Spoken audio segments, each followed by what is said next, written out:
Hello friends, welcome to Koel's kitchen story. আশা করি তোমরা সবাই খুব ভালো আছো। তো চলো দেখে নিই আজ কি বানাবো।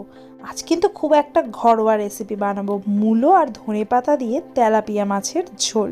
তো চলো দেখি কিভাবে বানানো হয়। মূলোগুলোকে এরকম ঝুড়ি করে কেটে নিয়ে একটু সিদ্ধ করে জলটা ঝরিয়ে নিতে হবে। তারপর কড়াইতে তেল দিয়ে তেলাপিয়া মাছগুলোকে ভাজতে হবে। আর হ্যাঁ, অবশ্যই তেলাপিয়া মাছগুলোকে কিন্তু আধ ঘন্টা আগে নুন হলুদ মেখে রাখতে হবে। এই রান্নাটা অ্যাকচুয়ালি আমার মায়ের বাড়িতে করা হয়েছিল, মাই বানিয়েছিল, এটা মায়ের রেসিপি। তো সেখানে আমি লোহার কড়াইতে মাছটা ভাজার জন্য ব্যবহার করেছিলাম।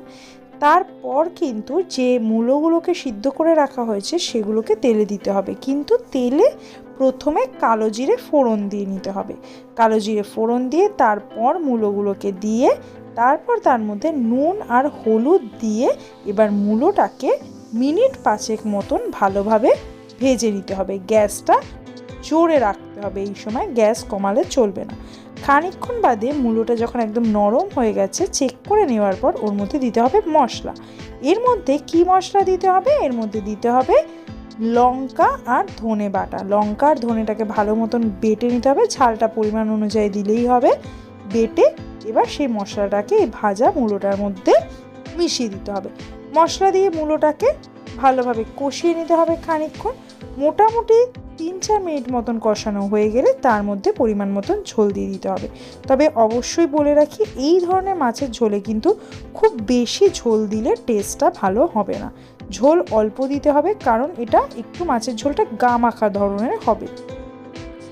এবার মূলো সহ যে মাছের ঝোলটা হচ্ছে সেটাকে হাই ফ্লেমে খানিকক্ষণ ফুটিয়ে নিতে হবে। মোটামুটি আবার 3-4 মিনিট মতন ফুটিয়ে নিতে হবে। খানিকক্ষণ ফোটানো হয়ে যাওয়ার পর ভাজা মাছগুলোকে এর মধ্যে দিয়ে দিতে হবে। মাছগুলো ঝোলে দেওয়ার পরেও কিন্তু গ্যাসটা বাড়িয়ে রাখতে হবে। খানিকক্ষণ মাছ সহ ঝোলটা ফোটাতে হবে। এতে কি হবে, মাছটা একটু নরমও হবে আর ঝোলের স্বাদটাও মাছের মধ্যে আসবে। মোটামুটি 4-5 মিনিট মতন মাছটাকে ঝোলসহ ফোটানোর পর এর মধ্যে একদম লাস্ট ইনগ্রেডিয়েন্ট যেটা হলো ধনেপাতা। ধনেপাতাগুলোকে ভালোভাবে ধুয়ে কুচিয়ে রাখতে হবে আগে থেকে। ঝোলটা মাছের সাথে জাল হয়ে যাওয়ার পর একদম শেষে কুচানো ধনেপাতাটা এর মধ্যে অ্যাড করে দিতে হবে। আর তারপরে মিনিট 2 মতন জাল দিয়ে নিতে হবে। ঝোলটা অনেকটাই কমে গেছে দেখতে পাচ্ছ, আর মাছের ঝোলটা একদম গা মাখা ধরনের হবে। খুব সুন্দর টেস্ট লাগে শীতকালে। তো তোমরা অবশ্যই বানিও, বা কেমন লাগলো আমাকে অবশ্যই জানিও। Thank you so much to everyone.